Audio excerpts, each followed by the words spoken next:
We're excited to announce that our very own podcasting platform, Zencastr, has become a new sponsor to the show. Check out the podcast's discount link in our show notes and stay tuned for why we love using Zen for the podcast. You're listening to the Archaeology Podcast Network. Hello out there in Archaeology Podcast land. This is Dr. Alan Garfinkel. I'm the president and founder of the California Rock Art Foundation. And what we do is we identify, evaluate, manage, and conserve rock art both in Alta California and in Baja California. We conduct field trips, we have trainings, exercise, we do research, and in every way possible, we try to preserve, protect, and coordinate treasures of Alta and Baja California rock art, of which there are many and diverse. We also work closely with Native Americans and partner with them to recognize and protect sacred sites. So for more info about the fabulous California Rock Art Foundation, you can go to carockart.org. Also, I'm open to give me a call, 805-312-2261. We would welcome sponsorship or underwriting, helping us to defray the costs of our podcasts, and also membership in California Rock Art Foundation. And of course, donations, since we are a 501c3 nonprofit scientific and educational corporation. God bless everyone out there in podcast land.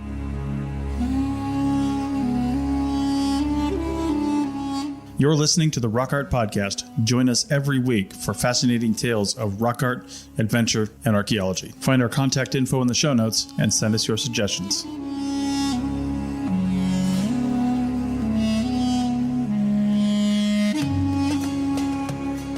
Welcome to episode 29, all you rock art fans and Archaeology Podcast Network listeners.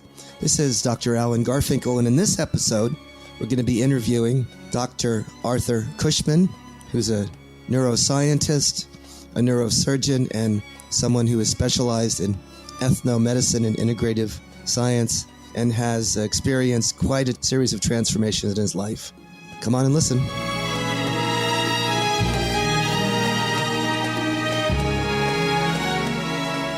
Welcome out there, all you listeners of the Archaeology Podcast Network. This is your host, Dr. Alan Garfinkel. This is the 29th episode of your Rock Art Podcast. And we are absolutely blessed and honored to have a medical doctor, Dr. Arthur Cushman, hailing all the way from Tennessee, who has an extensive background really in neuroscience and also in the study of ethnomedicine of the indigenous, the Native American people, and the nature of the relationships that has to rock art, cosmology, and artistry. Dr. Cushman, can you hear me okay? Yes. Great. Well, it's an honor and a blessing to have you. We had talked about doing this for quite a while, haven't we? Yes. Yes. And so the way we open this up, the $1,000,000 question, of course, the one that we start with in this interview, is if you could share with our listeners kind of your story of how you became interested in the study of Native people, the study of perhaps neuroscience and ethnomedicine, and your journey to perhaps anthropology, archaeology, and even Native American rock art. And with that, I'll give you a platform to start. I'm a board-certified neurosurgeon where I grew up near a little small town called La Sierra, California. Our house was up against a hill with large granite boulders, and right across the street there was a large pictograph of a cross with dots on each side and also some other things, and we found artifacts, little celts and arrowheads and other things in the area. And where was this? What part of the country was this in? La Sierra, California. It's a suburb of La Sierra, Riverside. California. Oh, okay. And my father was a professor of physics and mathematics, but he also was very interested in archaeology and nature in general. He also studied quantum mechanics at the University of Southern California, and he worked out at the place called the Integratron near Landers or Joshua Tree, California, where they were working on project for time travel and rejuvenation that ended up being shut down. When we went out to the desert and to the mountains near Idlewild, I'd beg him to take me to rock art sites when I was a small boy.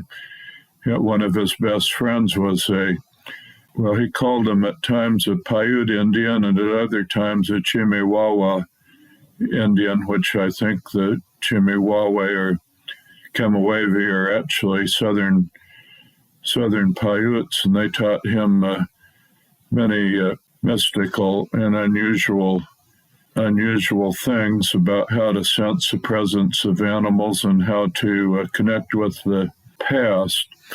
When I was in college, I spent a summer working for Dow Chemical Company in Chiapas, Mexico, collecting medicinal plants.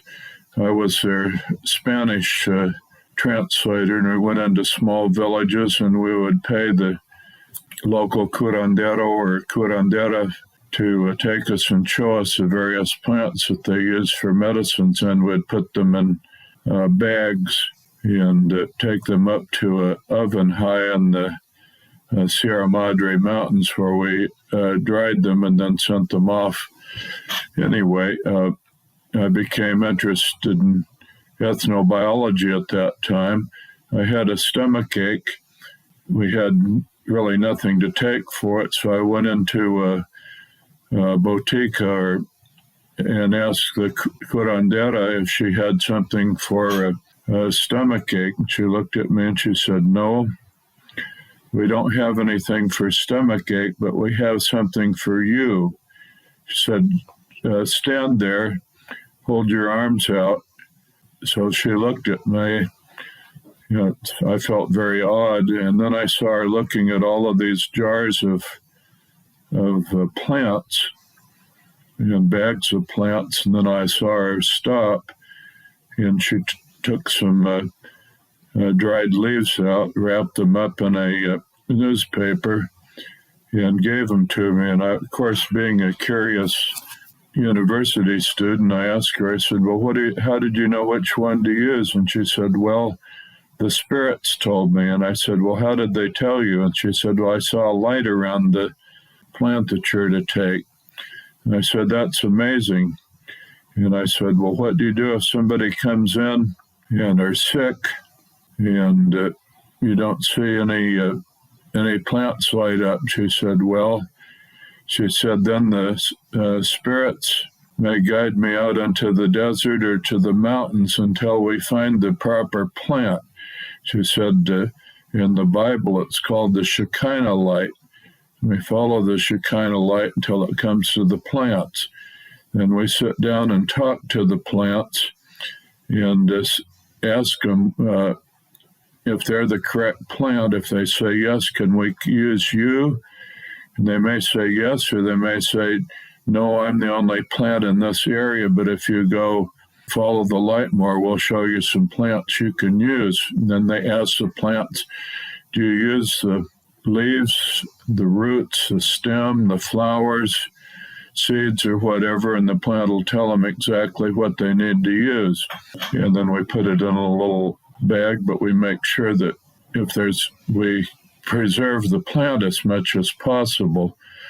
So I said, "Well, what do you do if you go and you don't find any plants or you aren't showing anything?" She laughed and she said, "The other doctor, the botanist with you, already told me you're going to go to medical school." And she said, "When we see that happen, we know you need to go to Tuxtla Gutierrez, the capital of Chiapas, and see a medical doctor because you have something wrong, like a large abscess or tumor or a broken bone that we can't set." And so I said, "Well, that's great." So then I became interested in that, and more than that. Where did you go to school? I attended high school at Thunderbird Academy, a boarding school in Scottsdale, Arizona, where I met a number of Native American friends. Then I went to La Sierra College, now La Sierra University, and then I went to University of Southern California, Los Angeles County Medical Center for my internship, and then I took my neurosurgery at Loma Linda University in Loma Linda, California. How was that experience of being in a conventional medical situation and learning the sort of Western practice of science? How did you feel about that vis-a-vis your pre-existing associations with Native people? I'm sure there must have been some disjunction there, some, sort of misalignment. Some people think there is, but I'm what I guess you'd call an integrative doctor, and I've always felt that old ways of healing and herbs and laying on of hands and prayer and modern medicines and surgery all work together, and that should not be separated. The separation's artificial. That medical doctors often treat diseases, they cure it, but they don't heal it. The healing requires that the mind, the body, the spirit, and the soul and everything be healed together, and not just taking a pill or having an operation. You need to work on the whole person. And did you begin in practice in that fashion, in a much more integrative way, or did you practice a more conventional medicine? I practice pretty much standard medicine, but I always believed in prayer and laying on of hands, and I also knew a number of herbal treatments and other things, and just basically encouraging people and talking to them and finding out what's going on with them, which isn't exactly the way medicine and surgery are frequently taught. So, did you have a practice of medicine initially in California, or did you migrate somewhere else? I went immediately to Tennessee. California was I had 6 different offers in California, and then they had a malpractice crisis in which no new doctors could get insurance. So I knew I had to go someplace else. So I had a stepbrother practicing in Nashville. I went to Nashville and taught to them at Vanderbilt and so forth, and I was accepted in the Nashville area with open arms. That's great. So when you began your practice in Nashville, what area of medicine? You talked about neurosurgery at some point, and I think I always talk about neuroscience. What exactly were you engaged in, and how did that lead you on into sort of the more integrative and more ethnomedicine and cognitive neuroscience and rock art elements, where I sort of found you and connected with you, I presume much later in life. But I know that when we first met, and I know you had some great interest and brought one of your colleagues with you, we had some great conversations and have sort of followed each other's research tracks, as it were. Well, I just started out just doing surgeries and evaluating people, treating trauma victims in the hospital and so forth. And then something bad happened. I fell in the operating room. The floor was slippery, and I injured both hands, requiring surgery on my hands and also on my shoulder, and which essentially put me out of doing much in the way of surgery.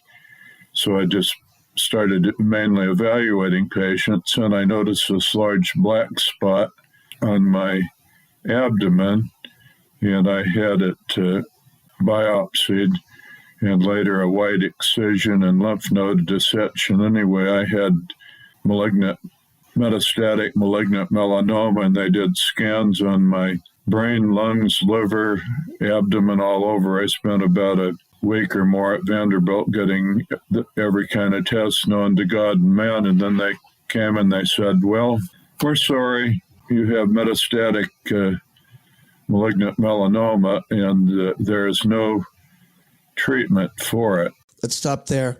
I know we're developing a cliffhanger for this, but we're pretty much filled with that first segment, and I can't wait to find out how this continues and what particular experiences you've had. See you on the flip-flop, gang. Chris Webster here for the Archaeology Podcast Network. We strive for high-quality interviews and content so you can find information on any topic in archaeology from around the world. One way we do that is by recording interviews with our hosts and guests located in many parts of the world all at once. We do that through the use of Zencastr. That's Zencastr. Zencastr allows us to record high-quality audio with no stress on the guest. Just send them a link to click on, and that's it. Zencastr does the rest. They even do automatic transcriptions. Check out the link in the show notes for 30% off your first 3 months, or go to zencastr.com and use the code ROCKART. Looking to expand your knowledge of X-rays and imaging in the archaeology field? Then check out An Introduction to Paleoradiography, a short online course offering professional training for archaeologists and affiliated disciplines. Created by archaeologist, radiographer, and lecturer James Elliott, the content of this course is based upon his research and teaching experience in higher education. It is approved by the Chartered Institute for Archaeologists as 4 hours of training. That's in the UK, for those of you that don't know. So don't miss out on this exciting opportunity for professional and personal development. For more information on pricing and course structure, visit paleoimaging.com. That's PALEO imaging.com, and look for the link in the show notes to this episode. Welcome back, listeners, to the Rock Art Podcast. We had a bit of a cliffhanger in the first segment. We have Dr. Arthur Cushman with us, who's a neurosurgeon, neuroscientist, and ethnomedicine expert. And he was talking about sort of a cataclysmic situation he was in. Can you reframe that for our listeners here and tell them what situation you were in? Anyway, I had what many people call the dark night of the soul.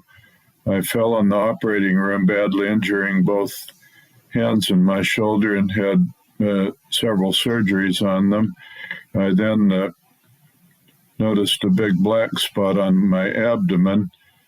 I had several surgeries for that. Anyway, so I mentioned before I had metastatic malignant melanoma, and the scan showed that it was widespread in my body. And I was told, well, you just need to probably go down and rent a house on the beach and sit in a chair and read some books until you die. And I said, boy, I'm not ready to die.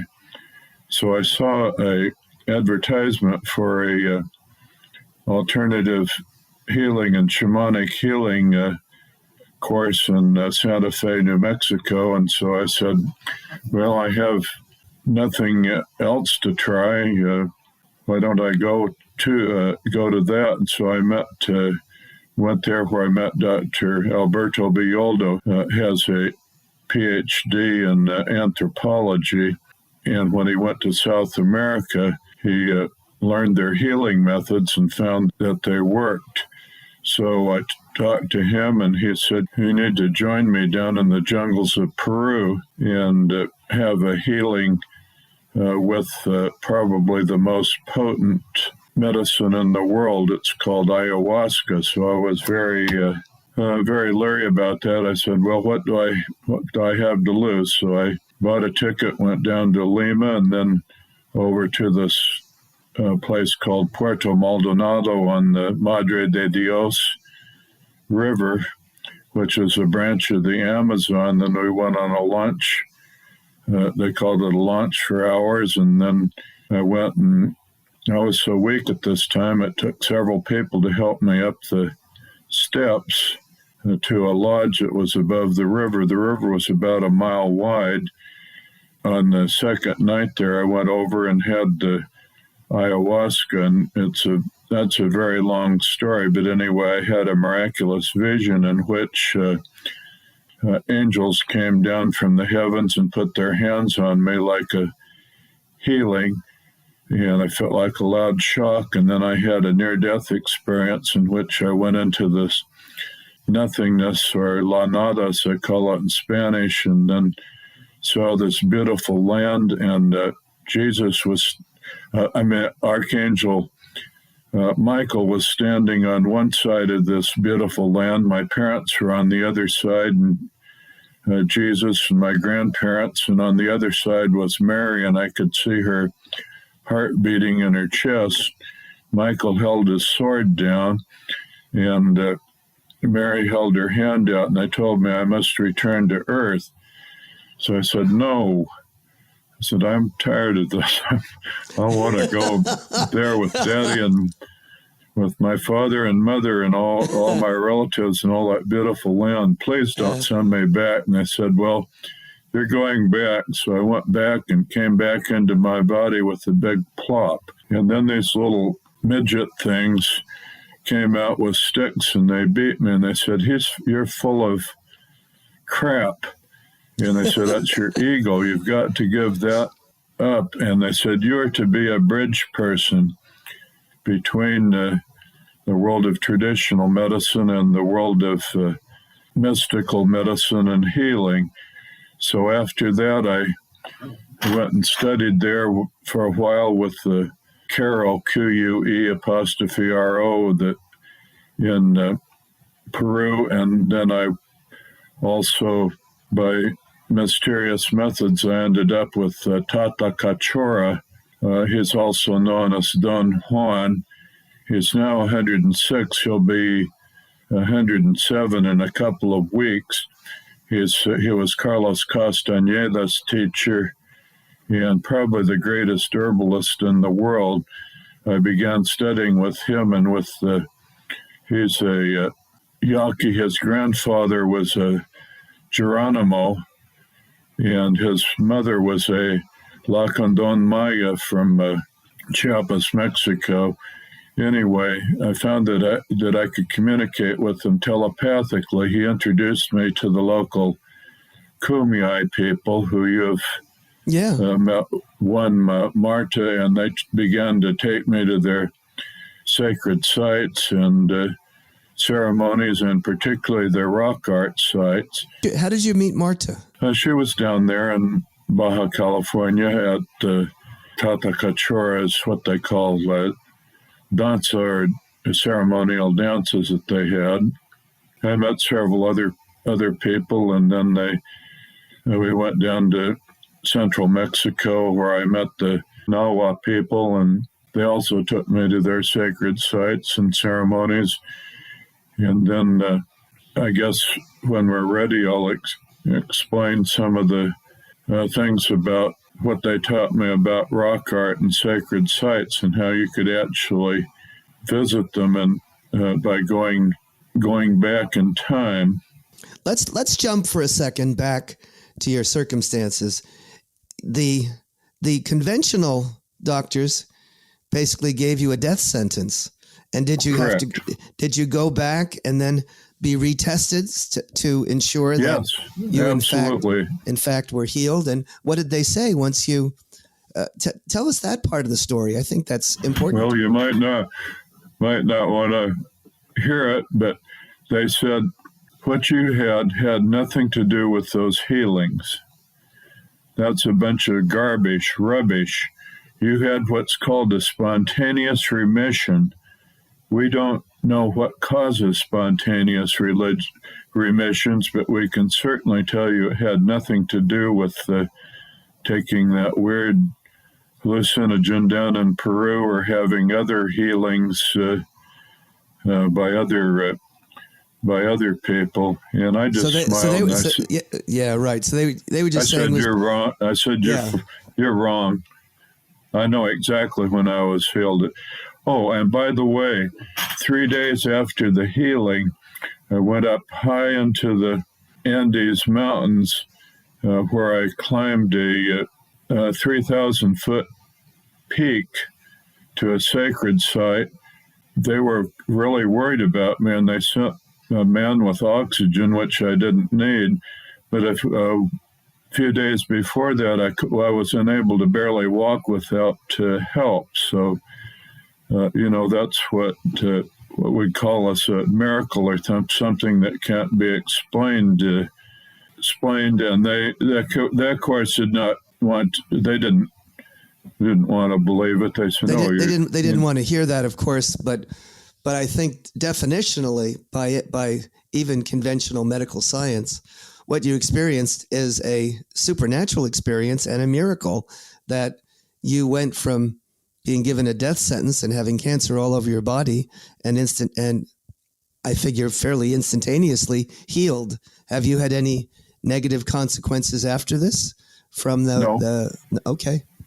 Yeah. No, in fact, there's a specific enzyme called LDH, or lactic dehydrogenase, that is elevated with metastatic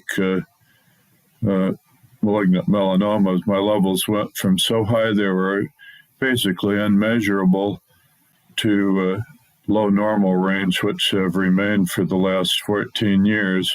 And also all my scans, everything, all I had was a chest x-ray, and it showed that everything was gone. So I said, just Everything let was it be. I'm not going to go have thousands of dollars worth of scans, because I already know I'm healed.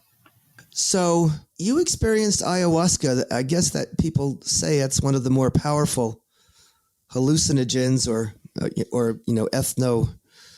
pharmacological elements to create altered states of consciousness. Do you agree on that? Is that considered to be? Oh, I agree, but I agree that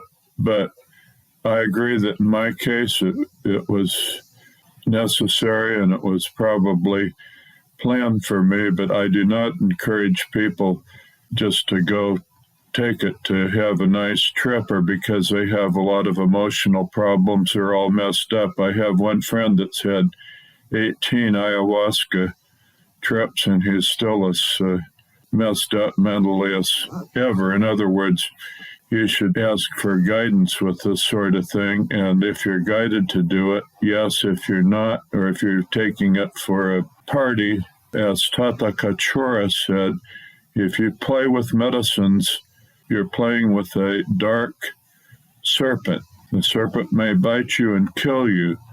If you use it correctly, it will heal you, but you only need to use things like that if the Great Spirit or God or Creator guides you to use it. It's not something to be going down and having a big ayahuasca party down in the jungle someplace.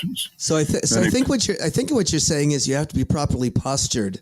You have to have the right consciousness, the right perspective, a bit of I would say a heavy dose of humility, and have an understanding and appreciation of what you're doing and why you're doing it, and have a circumstance that is desirous of that kind of experience.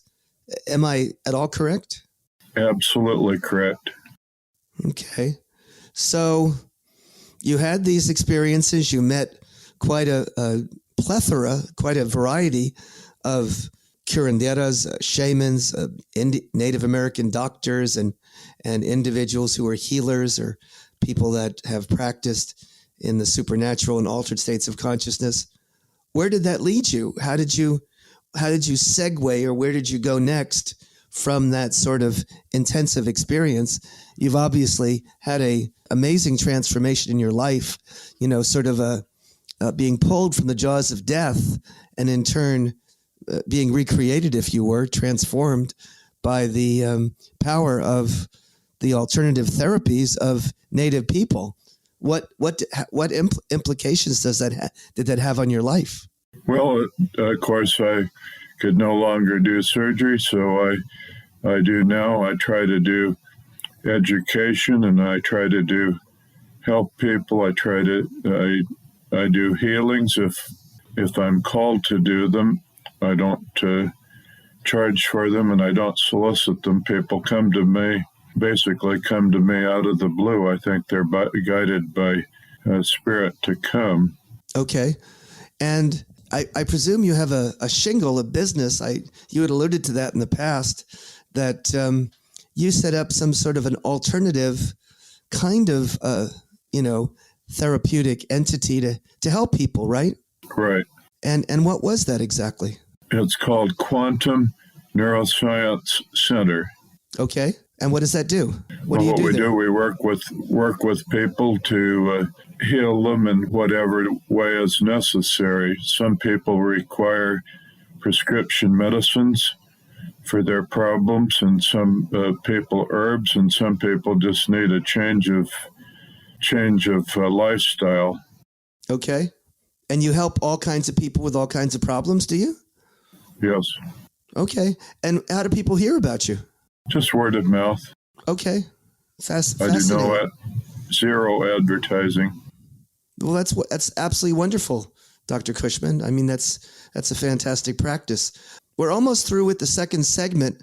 Maybe in this next segment, we can drill down to some of the things and perspectives you have on Native American rock art and how your experiences with healing and working with the medicinal experts, the ethnomedicine and the shamans, relates back to rock art. See you in the flip-flop, gang. You may have heard my pitch for membership. It's a great idea and really helps out. However, you can also support us by picking up a fun t-shirt, sticker, or something from a large selection of items from our TeePublic store. Head over to arcpodnet.com/shop for a link. That's arcpodnet.com/shop to pick up some fun swag and support the show. Welcome back all to the Rock Art Podcast. This is the third and final segment in our hour-long production. We're blessed and honored to have Dr. Arthur Cushman, who's a cognitive neuroscientist and neurosurgeon, specialist in ethnomedicine, and has a fascinating life story. And I think in this last segment, we're going to try to drill down and develop the relationship of rock art to all those topics that we've covered in the past two segments. Dr. Cushman, maybe you can talk a bit about the relationship of rock art to shamanism and also the medicine healers of the native people. How does that relate back to what you've been talking about in terms of the nature of healing, medicine, and some of the supernatural experiences you've described?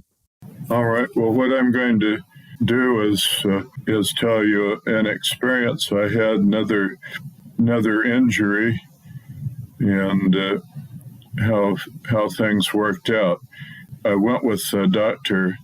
Alberto Bioldo on a camping trip in Canyon de Chelly, the Navajo reservation in Arizona.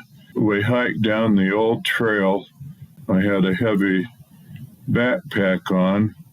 I had polio when I was little, so a little bit clumsy, and I slipped and injured my ankle to a point where I was having trouble walking. Our Navajo guide, who was a healer, I didn't know it at the time, or medicine man, he took my backpack and he helped me down the canyon to the place where we camped.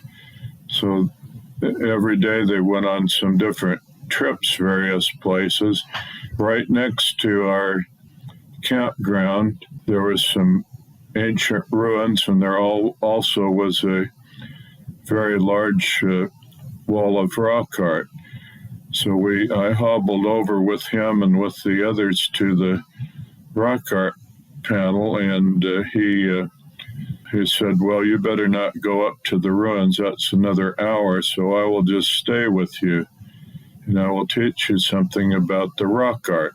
So I said, well, you see here, there's a group of men on horseback carrying lances, and they're accompanied by a Catholic priest holding a cross. He said, that is obviously a recording of history. There's also a large pictograph of a cow.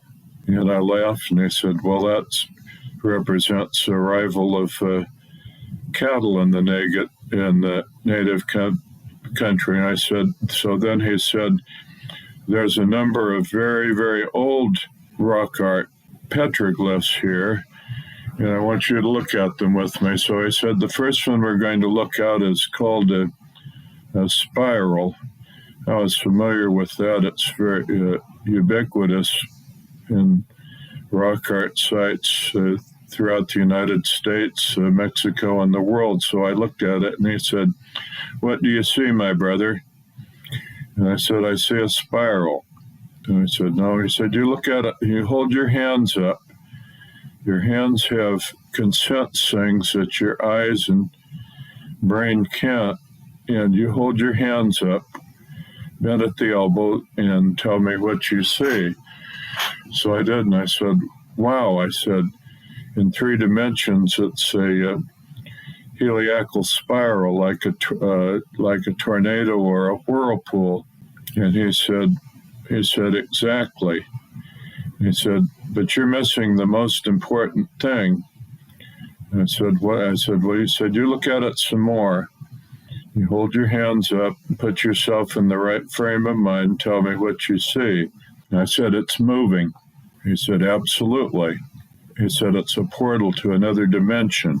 And he said, that's what to our people, that many of the spirals represent. They can also represent that there's water nearby or other things, but it represents a portal. And he said, this area is he said, they placed their rock art here because it's an area of very high energy. And he said, I know you can sense it because I can see it in you.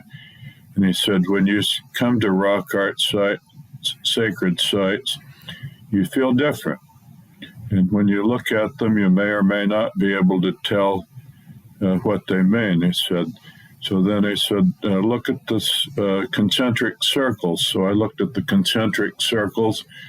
Oh, by now I knew what was going on. So I said, that's exactly the same thing as a spiral. It's three-dimensional, and you can actually see the spirals moving, and you can see that it's a portal. And then he said, look at the snake. So I held my hands up to the snake, and I said, it's moving. And he said, yes, the snake energy connects us with the Mother Earth.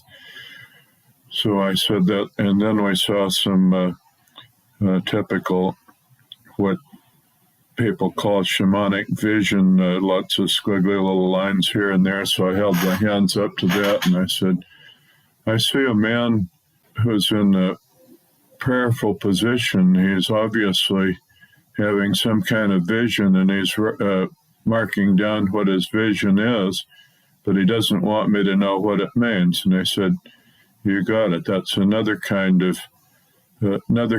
rock art, and that's rock art that is done on a vision quest, in which what you see has personal meaning to the person that created the art, but it's not something that you can definitely tune into. Although if you hold up your hands, you may find yourself in his shoes, and you may be able to see or have some kind of a vague understanding of what's going on. I said, that's another important part of rock art. So I said, that's fine, and I didn't really get around much rock art until I started going down to Baja California, where the local people took me to a number of amazing rock art sites. We went into a little shelter, and there's something on the ceiling, and the two ladies who are both curanderas, or healers, Kumeyaay tradition, said, what do you see up there? And I said, no, I just see a blob. I said, no. They laughed and laughed, and they said, you hold up your hands, and you'll see what it is. And I said, I remember something from a few years ago when I was in Canyon de Chelly. So I held up my hands, and I said, wow. I said, that's a butterfly, mariposa or papillon. And they said, yes. And they laughed and laughed. And they said, oh, look at it. I said, wow. I said, they're flapping their wings. They're moving. So I said, yes. So we, looked at other things. So then this is going to something really amazing. And then you can also see that a number of rock art places are actually astroarchaeological observatories where the sun shines in them at specific times of year. And I've identified 3, one at Mockingbird Canyon in California, another one at Joshua Tree National Park, and another one at Baja California called Vallecito, which is really right on the border, and they all have very similar shields. The one in Mockingbird Canyon actually has a sun with a hummingbird with his beak in it, and the sun shines on it at the rising sun of the winter solstice. And there's other shields and things that the sun at the equinoxes shines on. So then I said that, these sites are also used for girls' puberty ceremonies and so forth. Then one of the more amazing things, I went to the geoglyphs near Needles, California, that they call the Topak Maze. And I looked at it, and part of it's been destroyed, and there also were other geoglyphs there and things. And I said, we walked around, and I said, you can't find any entrance. There isn't any exit. Both the Mojave and human-speaking people feel that this is the place where the spirits of the dead go, and they must find their way out of this maze. And some of them, they said, never find their way out, and others. So I said, well, I wonder what in the world this is. Then I looked up at the mountain behind it, and I saw a big arrow pointing up towards the heavens, and the person with me, the native person, saw it also. And then the whole thing turned into a gigantic, geodesic dome, both above and below the earth, with many, and I could see that clearly that there were 9 levels that are spoken of in the Toltec, Maya, Aztec traditions. And then I could see that the exit was up above, and that the entrance was down on the bottom. It was a huge spear and multiple different pathways. You could, if you didn't know what you're doing or whatever, or were totally lost, you could probably spend eternity wandering around in it. So I know that may sound many times beyond bizarre to use that same kind of thing, but I can assure you, everybody can't do this, and don't worry if you can't. God has given each of us different powers of observation. Some people can feel things, some people can see things, some people know things.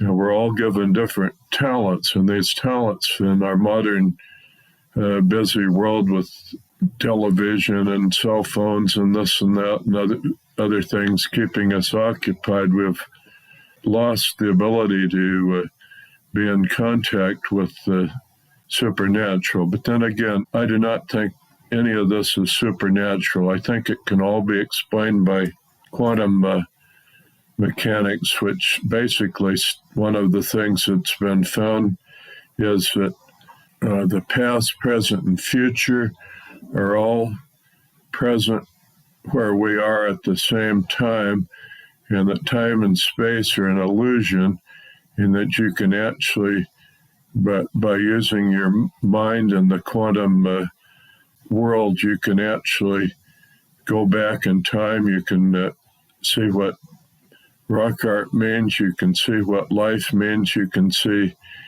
many things, and it's up to you to explore and find out what your talents are.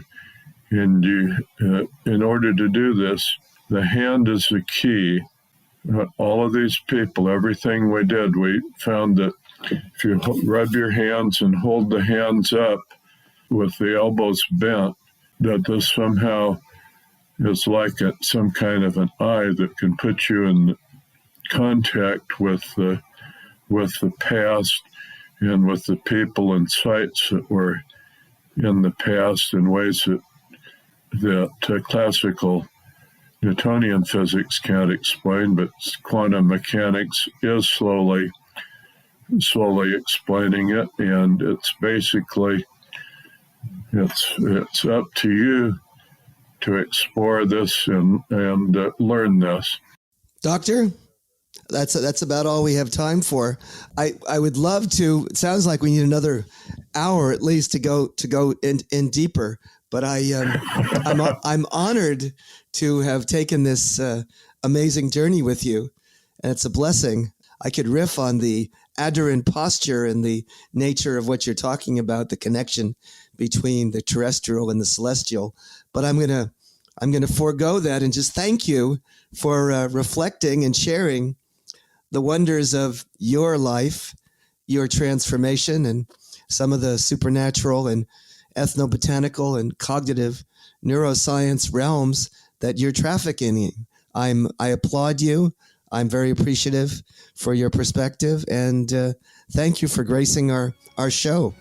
And thank you for inviting me. It's been a pleasure, and I hope that what I have said will awaken your mind to other realms of possibility. Thank you so much, Dr. Cushman. See you next week, all you rock art fans.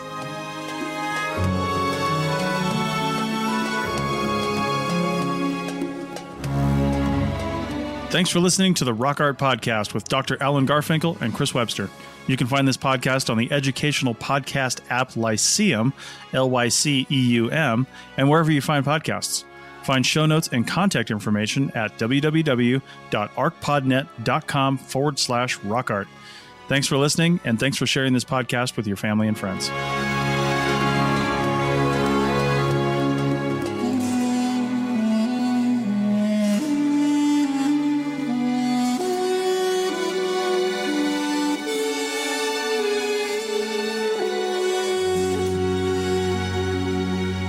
This episode was produced by Chris Webster from his RV Traveling America, Tristan Boyle in Scotland, and the Archaeology Podcast Network, and was edited by Chris Webster. This has been a presentation of the Archaeology Podcast Network. Visit us on the web for show notes and other podcasts at www.arcpodnet.com. Contact us at chris@archaeologypodcastnetwork.com. Thanks again for listening to this episode and for supporting the Archaeology Podcast Network. If you want these shows to keep going, consider becoming a member for just $7.99 US a month.